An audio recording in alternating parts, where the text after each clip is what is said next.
Love stories.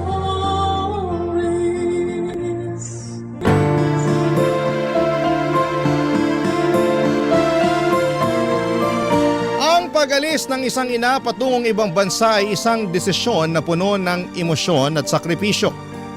Gayunpaman, ang kanilang pagmamahal at pangarap para sa pamilya ay palaging mananatili. Ikaw, kabarangay, naranasan mo na ba ang magkaroon ng magulang na ng ibang bansa para sa iyong kinabukasan? Dear Papa Dudut, magandang araw po sa inyo at sa ating mga kabarangay. Ako nga po pala si Sheena at nais ko pong ibahagi sa inyong lahat ang kwento ko. Ako po ay only child at lumaki ako sa isang simple pero masayang pamilya kasama sina mama at papa. Maayos at puno ng pagmamahal ang childhood ko. Pero gaya ng karamihan sa mga pamilya, may mga pagkakataon din na nagkakainitan sina mama at papa. Habang lumalaki ako, nakita at naranasan ko yung mga tampuhan at away nila. Pero gayon pa man ay hindi ako nagtanim ng sama ng loob sa kanila. Habang tumatanda kasi ako, mas nare-realize ko na hindi madali ang maging magulang. Tao lang din sila. May limitasyon, napapagod at nagkakamali.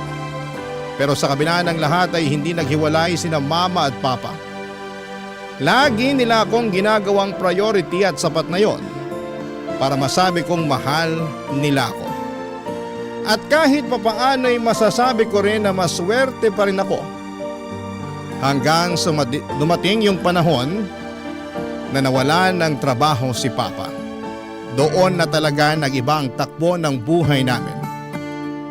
Unti-unting dumami ang mga utang namin at halos araw-araw na nagtatalo ang mga magulang ko. Lalo na tungkol sa pera. Dumating yung araw na sinabi ni mama na nagbabalak na siyang mag-abroad para makapagtrabaho. Masakit sa akin yon kasi bilang anak, natural lang na ayaw kong mapalayo sa mama ko. Pero alam ko rin na kailangan yon kasi kailangan naming bayaran ang mga utang. At kailangan rin ng pangtustos sa pag-aaral ko.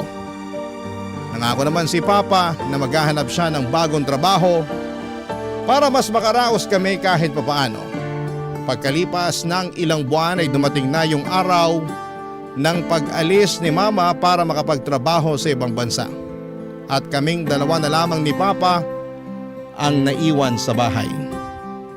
Sobrang lungkot ko noon, pero hindi ako nagtampo. Alam kong ginagawa to ni Mama para sa kabubuti ng pamilya namin. At yun ang isa sa mga bagay na habang buhay kong tatanawin na utang na loob kay Mama. Pagkaalis ni Mama ay hindi na nag-aksaya ng oras si Papa para kausapin ako. Pinag-usapan namin kung paano na ang magiging takbo ng buhay namin lalo na't ngayon at wala na si Mama sa bahay. Hindi ko makakalimutan ang pag-uusap namin ni Papa noong araw na yon kasi kakalis lang ni Mama, Papa Dudut.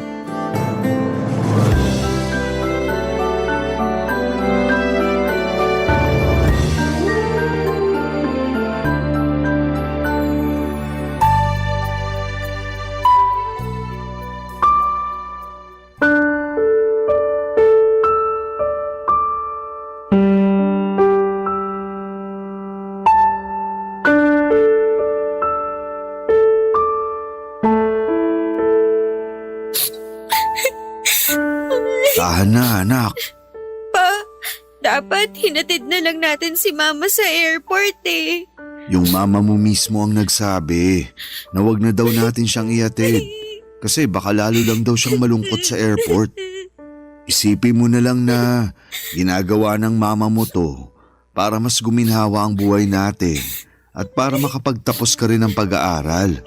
At isa pa, may mga utang din kami na kailangang bayaran. Alam ko naman po yun. Pero nalulungkot lang ako. Kasi nag-iba na po yung takbo ng buhay natin simula nung nawalan kayo ng trabaho. Kung hindi lang sana kayo nawalan ng trabaho, siguro kasama pa rin natin si Mama hanggang ngayon. Sana maintindihan mo na hindi ko naman ginusto yung nangyari.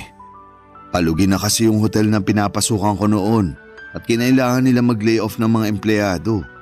Pero huwag kang mag-alala kasi naghahanap na ako ng bagong trabaho. Ipagdasal mo na lang na sana matanggap ako kaagad. Talagang ipagdadasal ko po yun. Basta ako, kapag nakapagtapos na ako ng pag-aaral, maghahanap ako ng magandang trabaho. Nang sa ganun, hindi nakakailanganin ni Mama ng mga ibang bansa. Diyan ako saludo sa'yo eh. Napansin ko rin na kahit may mga pagkakataon na nag-aaway kami ng mama mo, hindi mo pinabayaan ang pag-aaral mo. Nako, makakaasa kayo na hindi ko talaga pababayaan ang pag-aaral ko kahit anong mangyari. Nga po pala, kumusta naman po yung paghahanap niyo ng trabaho? Ay, ayun. Nakadalawang interview na ako pero hindi pa rin ako binabalikan eh. Sana pala, hindi na lang ng ibang bansa si Mama. Sana pala, inantay niya na lang kayo na magkaroon ulit ng trabaho. Nako, alam mo naman yung mama mo, napakasigurista. Gusto niya yung habang tumatagal, mas dumadami yung ipon namin. Grabe din pala yung sakripisyo ni Mama para lang masigurado na magiging stable yung buhay natin. Alam mo, isa din yan sa pinag-awayan namin ni mama mo. Ang totoo niyan, pinigilan ko yung mama mo na mag-abroad. Kasi sabi ko sa kanya, makakahanap din ako ng panibagong trabaho. Pero alam mo naman yung mama mo, may katigasan ng ulo at hindi nagpapapigil. Siguro okay na rin to. Kasi alam kong mas magiging magaan na ang buhay natin pagbalik ni Mama. At makakapagtapos na rin ako ng pag-aaral pagdating niya. Tama, yan na lang ang isipin mo para hindi ka na malungkot sa pag-alis niya. Ay, sandali lang. Mukhang may nag-text. Saglit lang, tingnan ko lang to. Sino po yan? Natanggap ako sa restaurant na in-applyan ko. May trabaho na ako. Ha? Seryoso kayo pa? Oo, matutulungan ko na rin ang mama mo sa mga gastusin natin. Masaya po ako para sa inyo. Salamat anak. Lagi mong tatandaan na lahat ng ginagawa namin ng mama mo ay para din sa'yo, okay? Alam ko naman po yun. Kaya mahal na mahal ko kayo eh. Ang sweet naman ng anak ko. Payakap nga. Mahal na mahal din kita, sobra. Nga po pala, kailan kayo magsisimula sa bago niyong trabaho? Sa makalawa na raw. Nga pala, ayos lang ba sa'yo kung maiiwan ka mag-isa sa bahay habang nasa trabaho ako? Syempre naman po. Kaya huwag kayong mag-alala kasi kadalasan nasa school naman ako eh. At isa pa, 19 na po ako. Kaya ko na ang sarili ko. Basta kung may kailangan ka, wag kang magdadalawang isip na tawagan ako, ha? Opo pa. Oh, halika na. Ha? Saan po tayo pupunta? Kakain tayo sa labas. May trabaho na ako, di ba? Magsa-celebrate tayo. Pa naman, gagastos pa kayo. Dito na lang tayo sa bahay. Akong bahala dyan. Minsan lang naman mangyari to. Tsaka, mabuti na yung paminsan-minsan nakakakain tayo ng pagkain na mahirap bigkasin. Kayo talaga. Sige po, magbibihis lang ako. Bilisan mo, ha? Kumain kami ni Papa sa isang mamahaling restaurant noong araw na yon para ipagdiwang ang pagkatanggap niya sa bago niyang trabaho. Sobrang saya ko noong araw na yon kasi kahit papaano'y gumaan yung pakiramdam ko. At hindi ko na masyadong naaalala ang pag-alis ni Mama. Sa sobrang busog at saya namin ni Papa noong araw na yon, pag-uwi namin sa bahay ay pareho na lamang kaming napahiga at agad na nakatulog. Pero syempre dumating din yung mga araw na naramdaman ko na wala na talaga si Mama kasi sobrang tahimik ng bahay at ramdam ko talaga yung puwang na iniwan ni Mama. Hindi naging madali ito sa akin kaya palagi kong tinatawagan si Mama.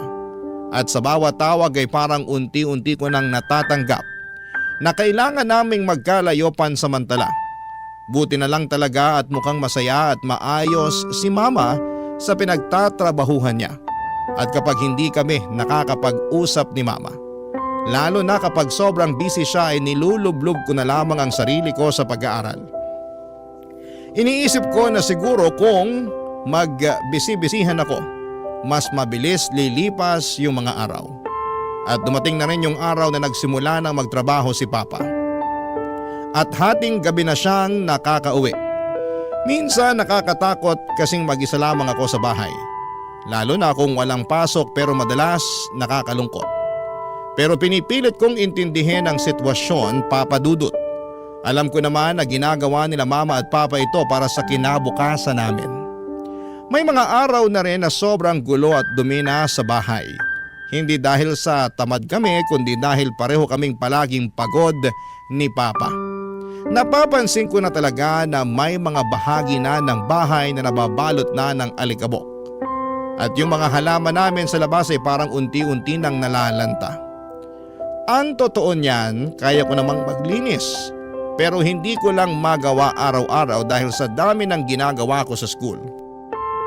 Si Papa naman halos hindi na rin makagalaw pag uwi kasi sobrang bilis daw ng takbo sa restaurant na pinagtatrabahuhan niya. Araw-araw siyang pagod. At dahil doon ay hindi na rin siya masyadong nakagagawa ng mga gawaing bahay. At dumating ding ang araw na pinag-usapan na namin ni Papa yung sitwasyon sa bahay.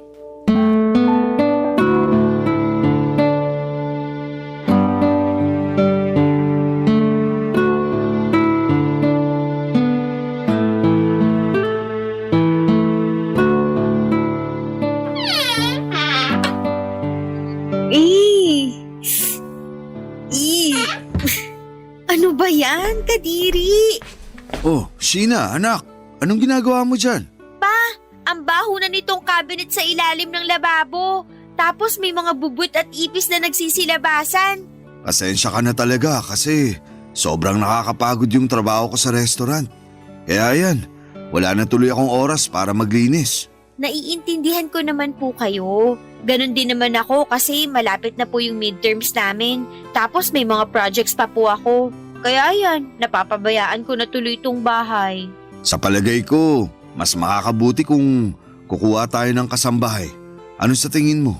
Okay naman po sana sa akin kaso Ano? baka kasi hindi natin mapagkakatiwalaan yan. Ang hirap po kasi magtiwala sa tao na hindi naman natin kaano-ano. Baka pag nakawan lang tayo niyan. Ganito na lang. Maghahanap na lang ako ng agency tapos doon tayo kukuha ng katulong. Okay ba sa'yo yun?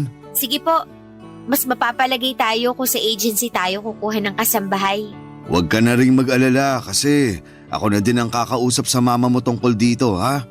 Makikiusap ako sa mama mo na siya na muna yung sasagot sa sahod ng magiging katulong natin.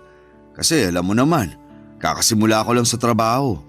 Basta, mag-focus ka lang dyan sa studies mo, okay? The best talaga kayo! Nga po pala, kumusta yung bago niyong trabaho sa restaurant? Kaya pa ba? Ang totoo niyan, nag-a-adjust pa talaga ako. Iba kasi yung experience ng pagiging supervisor sa hotel at pagiging supervisor sa restaurant. Naku po, yakang-yakan niyo yan! Pa, thank you nga pala ha. Thank you saan? Thank you kasi alam kong pareho kayong nagpapakapagod ni Mama sa trabaho para sa akin. Ano ka ba? Maniwala ka sa akin. Wala akong hindi kayang gawin para sa inyo ng mama mo. Naku, naiintindihan ko na po kung bakit nahulog yung loob ni Mama sa inyo. Aba syempre naman. Pero higit sa lahat, nabudol ko yung mama mo dahil sa gwapo kong to. Nararamdaman niyo ba yun? Yung alin? Yung hangin po. Para na po kasi akong lili pa rin ng hangin sa sinabi niyong yan. Ah, ganun ha? Alam mo bang pinadala sa akin ng mama mo yung allowance mo?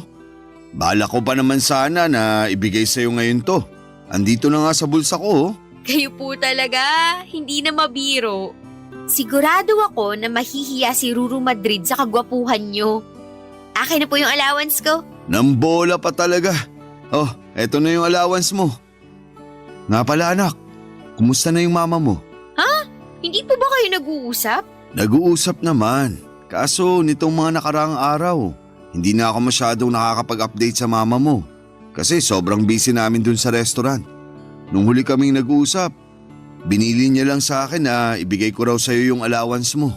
Naku pa, bumawi kayo. Sige ka, baka magtampo sa inyo si Mama. Ako nga, araw-araw kong tinatawagan si Mama eh. Sigurado naman ako na maiintindihan niya ako kasi Busy din naman siya sa trabaho niya abroad.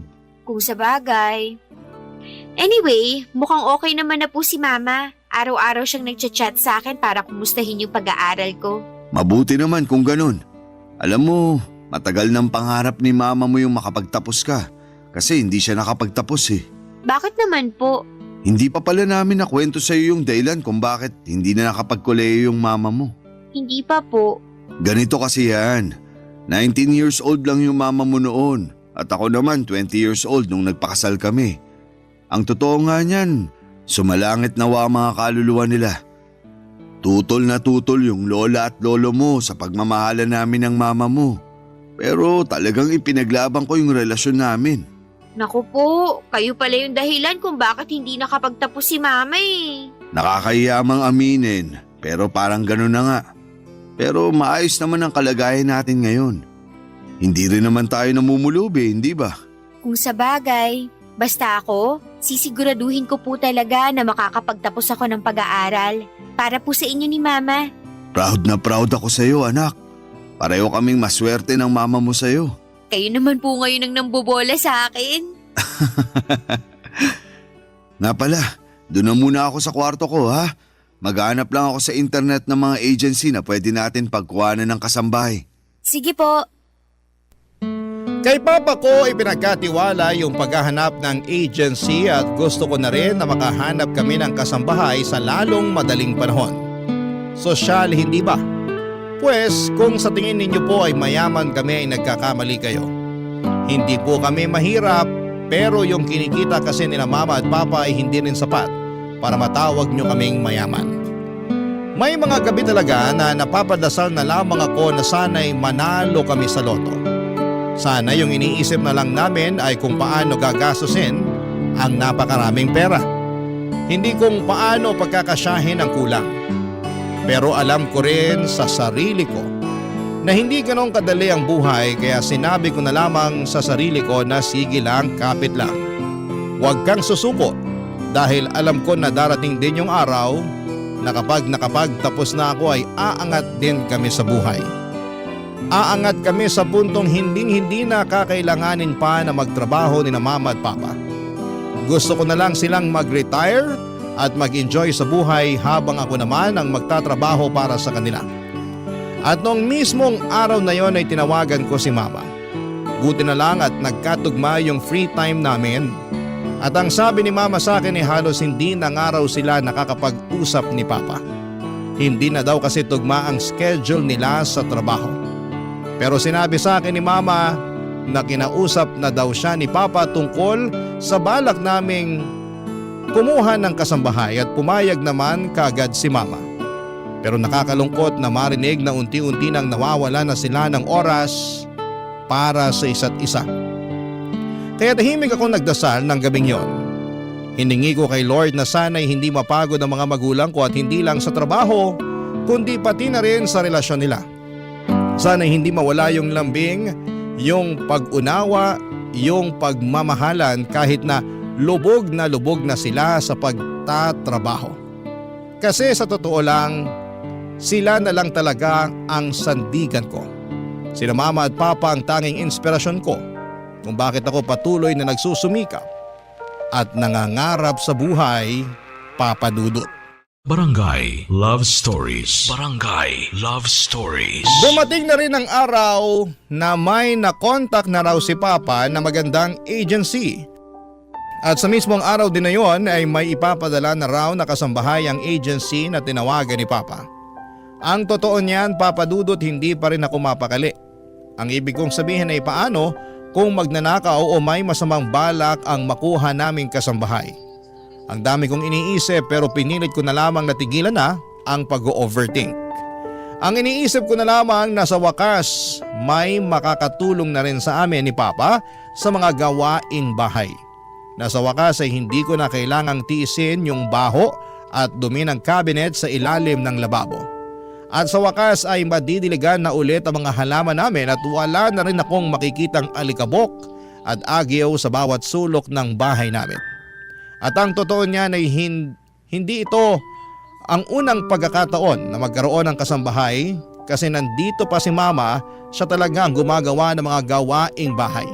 Ang problema kasi hindi ko inakala na ganito pala kabisi ang buhay ng isang college student. Iba kasi nung high school, mas chill at mas manageable ang schedule ko. Kaya naman mas nakakatulong pa ako sa mga gawaing bahay.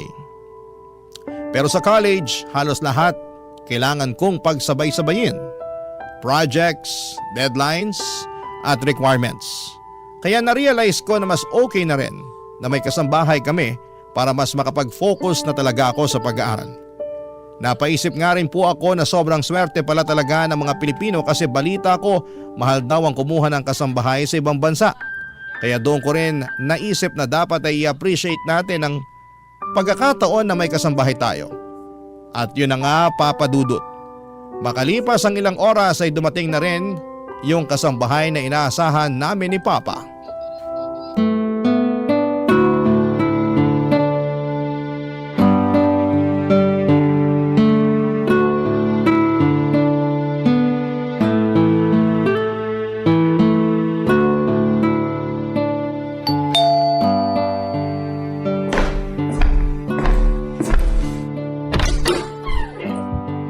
Hello? Ikaw ba yung kasambahay na pinadala ng agency?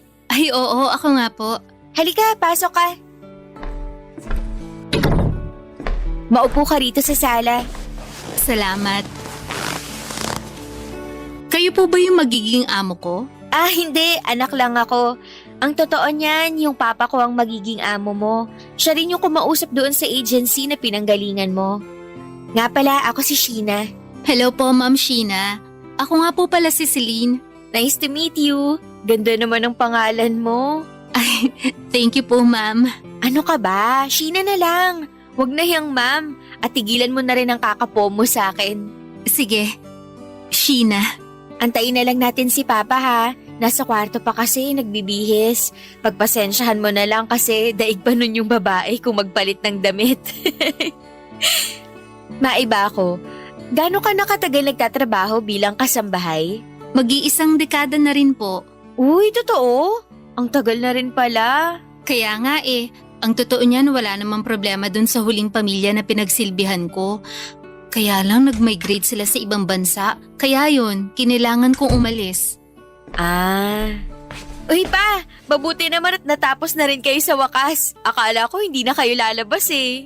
Ito talaga, sobrang mainipin.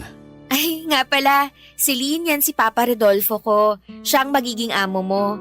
At pa, siya si Celine. Siya yung kasambahay na pinadala ng agency. Kakadating niya lang. Ah, hello. Hello, sir. May maliit na kwarto dun sa dulo. Yun ang magiging kwarto mo, ha? Sige po, thank you. Magpahinga ka na muna ngayon. Bukas ka na magsimula. Nakakahiya naman. Pwede naman ako magsimula ngayon. Wala namang problema sa akin yun kasi sanay naman po ako sa gawaing bahay. Nako, Celine, tama si Papa. Huwag ka nang tumanggi. Magpahinga ka na lang muna. Sige po, ma'am.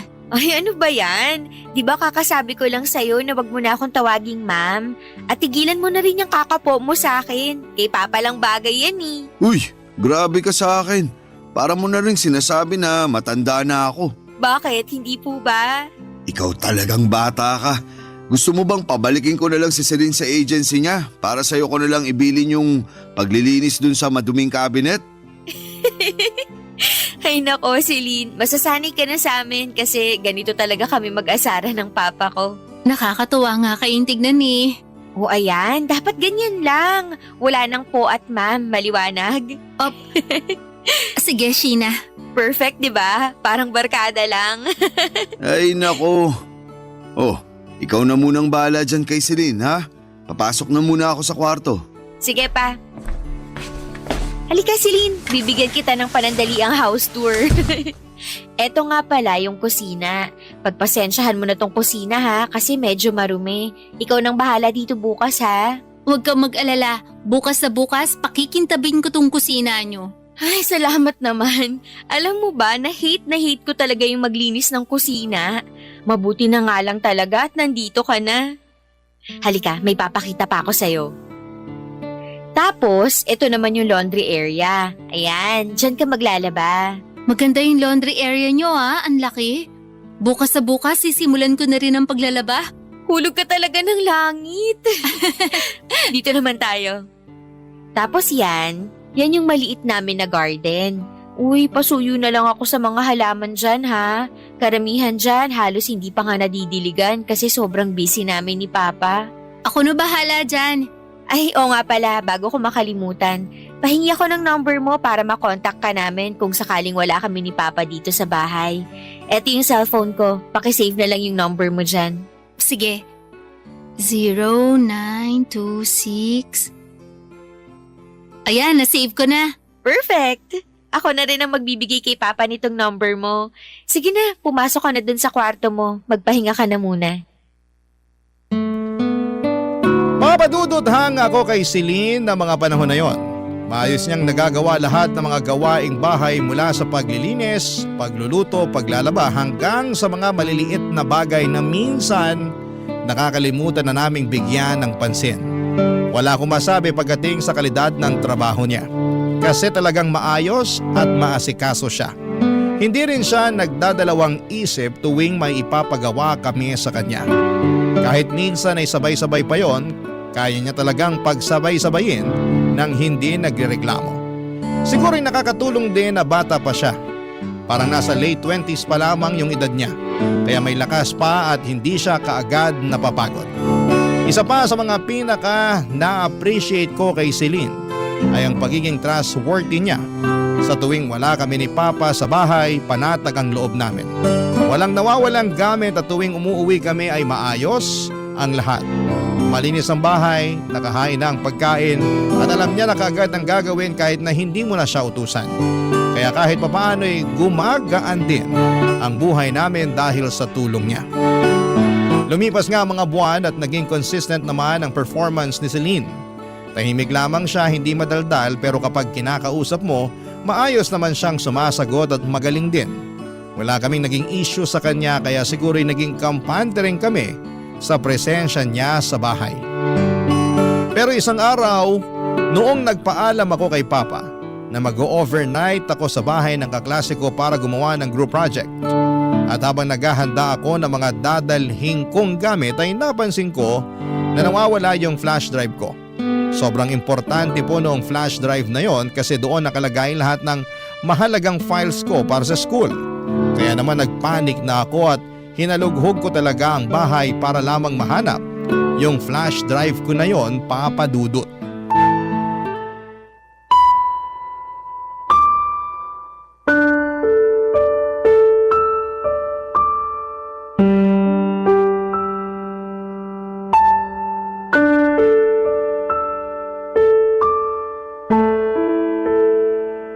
Asan na ba kasi yun?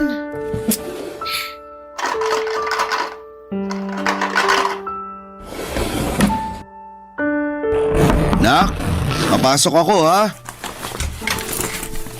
Oh, anong problema? Ba't di ka mapakali dyan? Yung flash drive ko po kasi nawawala eh. Saan ko ba kasi nailagay yun? Huwag mo nang problemahin yun. Ibibili na lang kita ng bago. Hindi naman kasi yung flash drive yung pinoproblema ko eh. Yung pinoproblema ko, yung laman ng flash drive na yun. Grades ko sa school ang nakasalalay dito. Ikaw naman kasi. Alam mo naman pala na importante yun. Pero hindi mo pa rin iningatan. Nako pa, mamaya nyo na ako sermonan. Tulungan nyo na lang kaya ako. Celine, halika nga rito. Pambihira ka talagang bata ka. Bakit sir? Ano po yun? May napansin ka bang flash drive dito sa bahay? Ha? Flash drive, yung maliit na sinasaksak sa computer. Wala. Wala akong napapansin na ganyan dito sa bahay. Celine, tulungan mo na nga lang siya sa paghanap ng flash drive niya. Sige po, susubukan kong hanapin sa sala. Check mo kaya yung bag mo. Tapos na po, wala doon. Nakakainis naman eh. Kumalma ka nga. Hinga ng malalim. Baka mamaya nasa bulsa mo lang pala. Bulsa. Ay, alam ko na. Oh, bakit? Dala-dala ko nga pala yung flash drive na yun sa school nung isang araw. Nilagay ko yun sa bulsa ng pantalon na sinuot ko. Hala, Oh, ano na naman? baka nalaban na ni Celine yung pantalon ko na yun. Kumalma ka. Puntahan mo na si Celine sa sala. Magtanong ka muna bago ka magwala.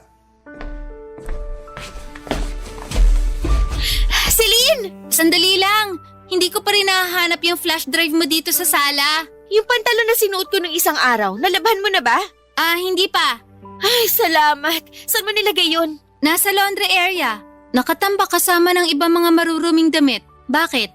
Yung flash drive ko kasi pakiramdam ko nandun. Ay, check ko lang ha. Ito yung laundry basket. Asan na ba yun? Ayan! Ay, sa wakas nahanap din kita. Oh, ano? Nahanap mo na ba? Opo, nasa loob nga ng pantalon ko. Mabuti na lang talaga at hindi pa nalalabhan to ni Celine. Sabi ko naman sa'yo, di ba? Ilagay mo na ulit sa laundry basket yung mga pinagkakakalat mo dyan. Doon lang ako sa sala. Sabihin ko kay Celine na nahanap mo na yung flash drive mo. Sige, ako na po ang bahala rito. Ang baho ng mga damit ni Papa. Kadiri. Mga lalaki talaga, kahit kailan dugyot. Sandali lang. Ano to? Parang papel. Hala, may naiwan atang pera si Papa dito. Matingnan nga. Ha? Resibo ng motel to ah.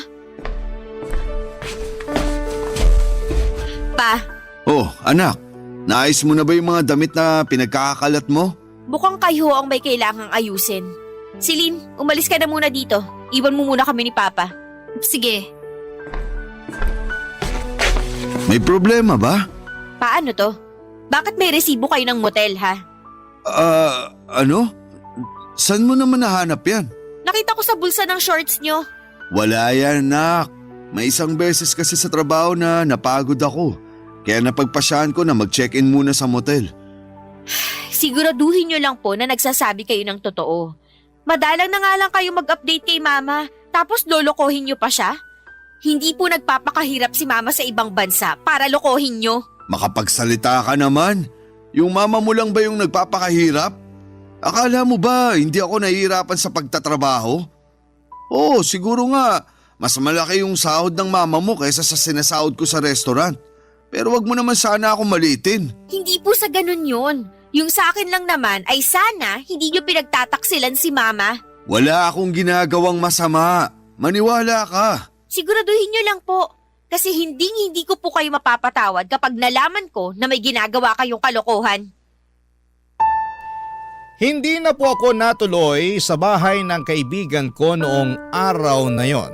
Kasi hindi ko pa rin kayang mag-move on sa natuklasan ko na pumunta pala si Papa sa isang motel.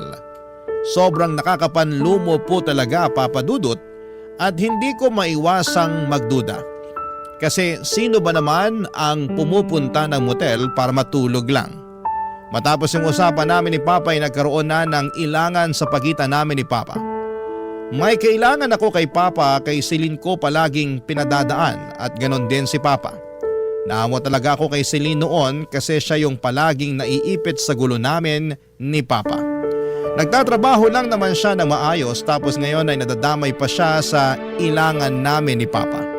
Nagdalawang isip din po ako kung ikakwento ko kay Mama yung tungkol sa resibo ng motel. Kasi ayokong ma-stress si Mama at baka magkagulo pa kami. Kaya naman nanahimik na lamang ako. Pero totoo po, ang hirap magpanggap na okay lamang ako at minsan ay napapaisip ako kung tama ba ang ginagawa ko na hindi sabihin kay Mama yung tungkol sa natuklasan ko.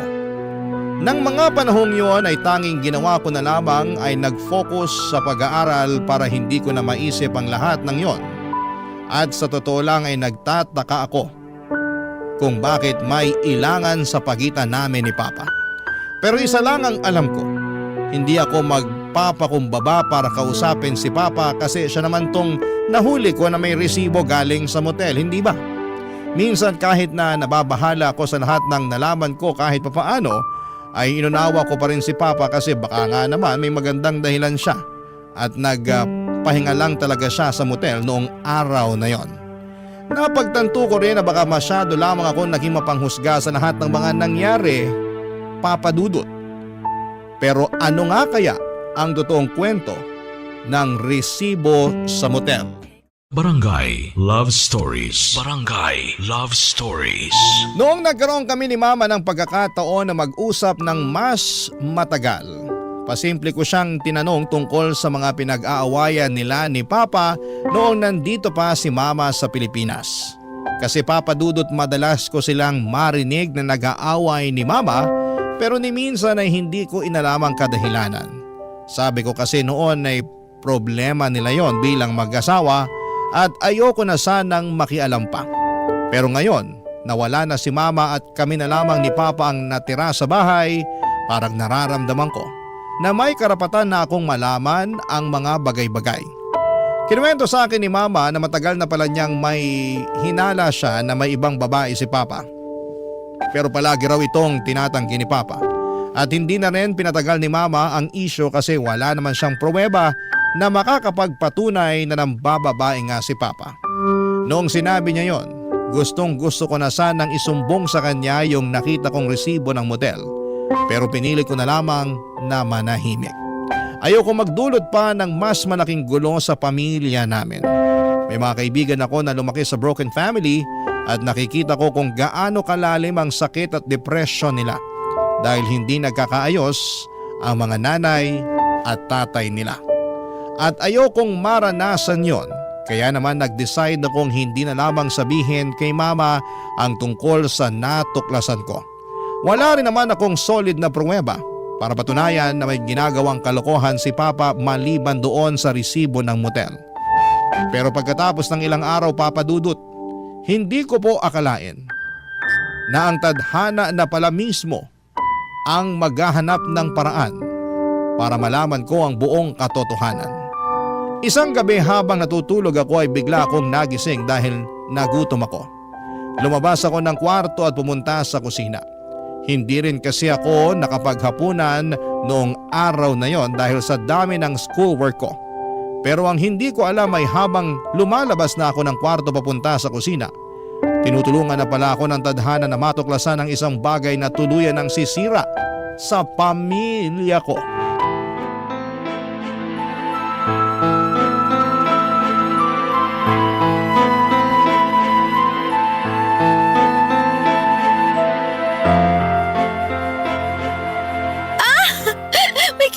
Ako dyan, ano ba? Wala kang magagawa kasi paliligayain kita ngayong gabi. Teka lang, paano si Sheena? Huwag kang mag-alala. Tulog na yun. Napagod sa dami ng projects niya. Perfect! Akong bahala sa'yo. Anong ibig sabihin nito? Walang yakang babae ka? Aray, Sheena, mukha mo! tumigil ka! Walaan ka Wala namin! kaming ginagawang masama. Huwag mo akong gawing tanga pa! Dinig na dinig ko sa labas yung paglalandian nyo! Anak, magpapaliwanag ako. Sige, ngayon nyo itanggi na wala kayong ginagawang kabulastugan. Grabe, napakawalang iya nyo! Hindi nagpapakapagod si Mama sa ibang bansa para lang pagtaksilan nyo! Palagi mo na lang pinaparamdam sa akin na mas malaki yung naaambag ng mama mo sa pamamahay na to. Na mas may pakinabang yung mama mo kaysa sa akin. Hindi ko ginusto na mawala ng trabaho sa hotel. Akala mo ba madali sa akin tanggapin yung mas malaki pa yung naiaambag ng mama mo sa pamamahay na to kaysa sa akin? Isang malaking kahihiyan sa akin yon bilang ama mo. Hindi ko gusto yung pakiramdam na nakatunga nga lang ako kasi ayaw kitang bigyan ng oportunidad na iparamdam sa akin na inutil ako. Sandali lang, nakatunga nga? Akala ko ba may trabaho kayo sa restaurant? Wala yun. Nabigla lang ako sa sinabi ko. Utang na loob! Alam ko nagsisinungaling kayo! Ganyan na ganyan yung mukha nyo nung nalaman ko yung tungkol sa resibo ng motel. Rodolfo, sabihin mo na lang sa batang yan ang totoo. Manahimik ka! Hindi kita kinakausap! Napakabastos mo talaga. Wala kang modo sa mga nakakatanda sa'yo. Ang kapal din naman pala talaga ng mukha mo. Ikaw pa tong may gana ngayon na magtapang-tapangan? Kung ano ang kinaganda ng pangalan mo, yun ang kinapangit ang ugali mo. Ahas ka! Sumusobra ka na! Tumigil na kayo! Oo na! Inaamin ko na! Hindi pa ako nakakapaghanap ng bagong trabaho simula nung natanggal ako sa hotel. Ano pang tinatago nyo sa akin, ha? Matagal na kami magkakilala ng papa mo. Ano? Celine! Wala nang dahilan para itago natin sa kanyang katotohanan. Total, nagwawala na naman siya. Sasabihin ko na sa kanya ang totoo para manahimik na siya. Oo, katrabaho ko ang papa mo sa hotel noon. Ang totoo nga niyan, ideya ng papa mo ang lahat ng to. Siyang nakaisip na pagpanggapin akong katulong nyo. Sa ano, masaya ka na? Wala kayong kasing sama. Magsama kayo sa impyerno.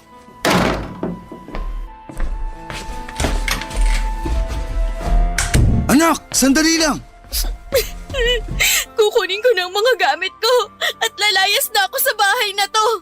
Sasabihin ko na rin kay Mama lahat-lahat ng mga nalalaman ko. Nagmamakaawa ako sa'yo. Sana wag nang makarating to sa mama mo, please.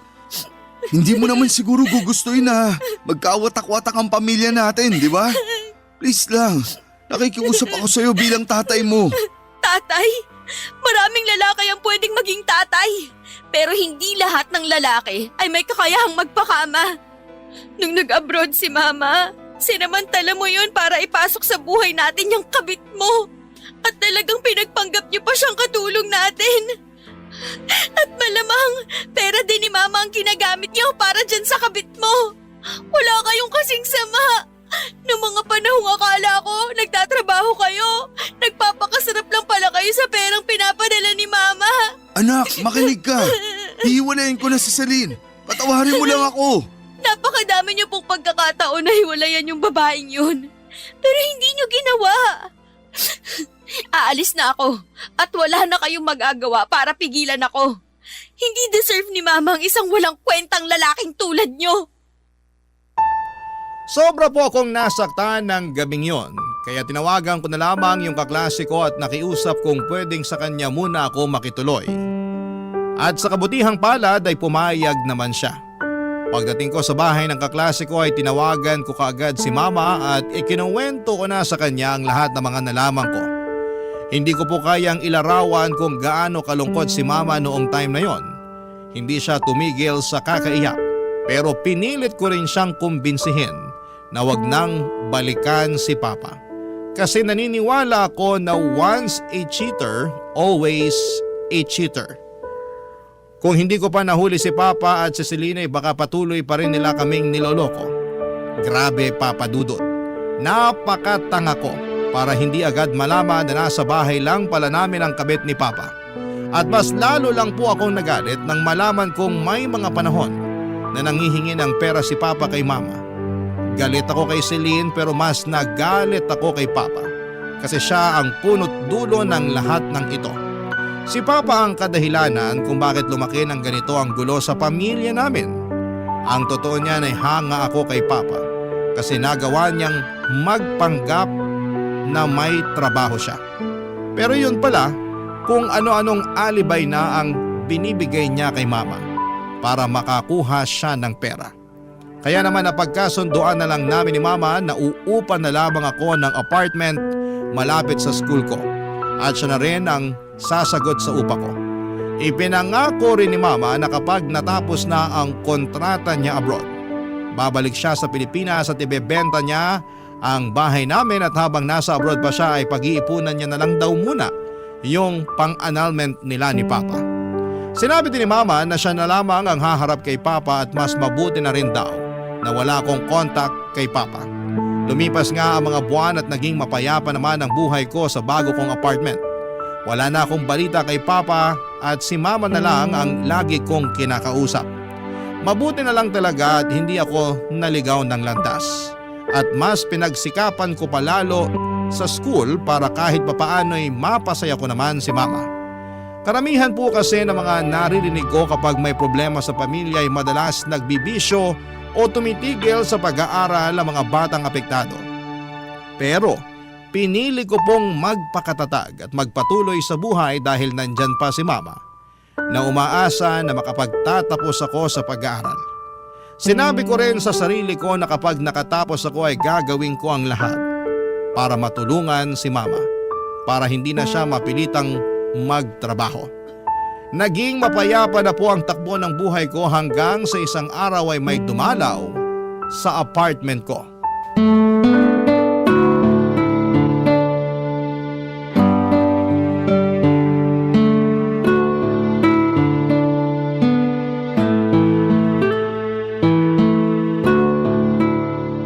Siyempre naman, Ma. Ay nako, wag po kayong mag-alala. Pagbalik nyo dito sa Pilipinas, dito na kayo sa apartment titira, kasama ako. Ay, Ma, sandali lang ha. May tao yata sa labas. Tatawagan ko po kayo mamaya. Sige po. Bye, Ma. Love you. Sandali lang! Anong ginagawa niyo dito? Ba't punong-puno ng pasayang mukha niyo? Anak, Paano niyo nalaman yung address ko, ha? tinanong ko yung kaklase mo sa Facebook. Umalis na ho kayo bago ko tuluyang makalimutan na tatay ko kayo. Anak, matagal ko nang hiniwalayan si Celine. Kalimutan na natin lahat na nangyari. Please, miss na kita. Please naman anak, bigyan mo naman ako ng second chance. Yung second chance, para yun sa mga tao na nagkamali pa. Pero yung ginawa niyo sa amin ni Mama, hindi yun pagkakamali. Choice niyo yun. Sinadya niyo yun. Sinadya mong lokohin kami. Walang kapatawaran yung ginawa niyo sa akin at lalong-lalo na kay Mama. Huwag mo naman akong pahirapan ng ganito. Nahihirapan kayo? Pasensya na ha, pero mas nahirapan ako nung pinagtaksilan mo si Mama. Anak naman, hanggang kailan tayo magiging ganito? Hindi ko alam, pero ito lang ang alam ko. Yung sakit na dinulot niyo sa amin ni Mama, nararamdaman ko pa rin at nanunuot pa rin hanggang ngayon. Anak, I'm sorry. Pero pinapangako ko sa'yo na hindi ako titigil hanggang sa mabuko ulit ang pamilya natin. Utang na loob pa? Palayain niyo na kami ni Mama.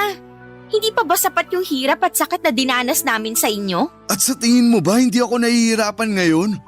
Pinagbayaran ko na ang kasalanan ko sa inyo ng mama mo. Nakikita mo naman tong mukha ko ngayon, di ba? Sinugod at binugbog ako nung asawa ni Celine.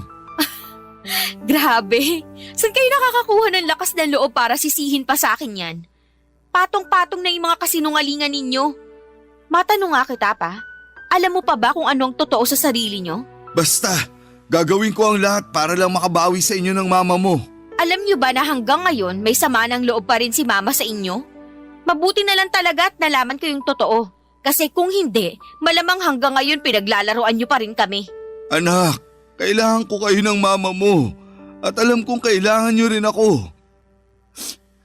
Lulud ako sa harapan mo kung kinakailangan para lang mapatawad nyo ako. Tumayo kayo pa. Huli na ang lahat para dyan. Ganun-ganun na lang ba yun? Itatapon mo na lang ang lahat ng pinagsamahan natin bilang isang pamilya? Kayo ang tumapon sa lahat ng yun. Huwag po kayong pa-victim kasi hindi po kayo ang biktima dito. Kami. Kami ni Mama ang biktima dito. Kami ni Mama ang biniktima nyo. Sige na po, umalis na kayo. Wala na tayong dapat pag-usapan pa. Wala kang karapatan na tratuhin ako ng ganito. Papa mo pa rin ako. Papa ko lang kayo sa papel na pwede kong punitin kung kailan ko gusto. Alam kong may nagawa akong kasalanan. Pero sumusobra ka na sa pagsagot-sagot mo sa akin. Wala kang galang at respeto sa sarili mong ama. Buong buhay ko minahal at nirespeto ko kayo. Buong buhay ko hinangaan ko kayo. Pero hindi na kami magpapaloko sa inyo. Antayin nyo na lang ang tawag ni Mama. May balak siyang kausapin kayo tungkol sa annulment at pagbenta ng bahay natin. Annulment? Pagbenta ng bahay? Bakit kayo nagdidesisyon ng hindi ko alam, ha? Bakit pa? Nakapagdesisyon na rin naman kayo Napagdesisyonan nyo na rin na sirain yung pamilya natin nung nakipagrelasyon kayo kay Celine. Grabe, ang dami nyong ginawa para lang mapanindigan at maitago yung pagtataksil nyo. So ano? Mas gugustuhin mo ba na magkawatak-watak na lang tayo? Ganun ba yun? Parang gano'n na nga. Mas gugustuhin ko na lang na magkaroon ng pamilyang watak-watak kesa sa magkaroon ng isang ama na taksil at manloloko. Babalik na ako sa loob at parang awa nyo na, umalis na ho kayo. Kung hindi tatawag na talaga ako ng pulis. Anak, buksan mo to. Patawarin mo na ako. Sisiguraduhin ko na itutuloy ni Mama yung annulment at pagbenta ng bahay natin. Huwag mo namang gawin sa akin to. Parang awa mo na, buksan mo to. Umalis ka na, Pa. Kung kayo rin lang naman ang magiging papa ko, mas mabuti nang wala na akong ama. Simula sa araw na to, pinapalaya ka na namin ni Mama. Aaminin ko po na sobra akong nakonsensya sa mga sinabi at ginawa ko kay Papa ng araw na yon. Pero hindi nyo rin naman po ako masisisi kung nangibabaw ang galit at sakit ko. Kasi hindi madaling tanggapin ang ginawa ni Papa. Siguro may mga ibang tao na magsasabi na patawarin mo na kasi Papa mo pa rin naman yan. Pero para sa akin ay hindi pwedeng gamitin na rason ang pagiging tatay o ama para pagtakpan ng isang kasalanan.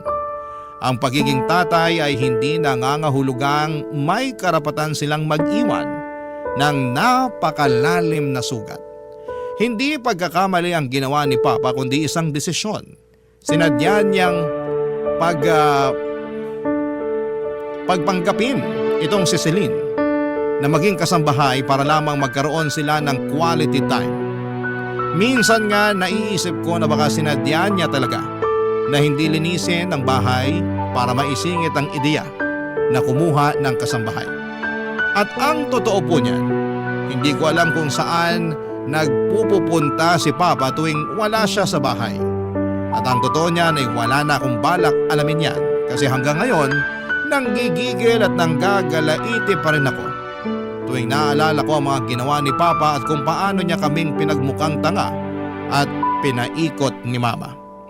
Tuluyan ko nang pinutol ang ugnayan ko kay Papa, blinako na po siya sa mga social media at pagkatapos ng araw na yon ay hindi na siya nagpakita o nagtry na makipag-communicate sa akin. Napaisip ako na ang dali niya namang sumuko kaya mas lalo ko na lamang nararamdaman na tama ang naging desisyon ko na tuluyan nang tanggalin si Papa sa buhay ko. Pero sa totoo lang, hindi ko pinagsisisihan yon kasi yon ang nagbigay sa akin ng peace of mind. Lumipas ang ilang taon at nakagraduate na rin po ako at sa wakas ay sobrang saya ko kasi nakabalik na si Mama sa Pilipinas.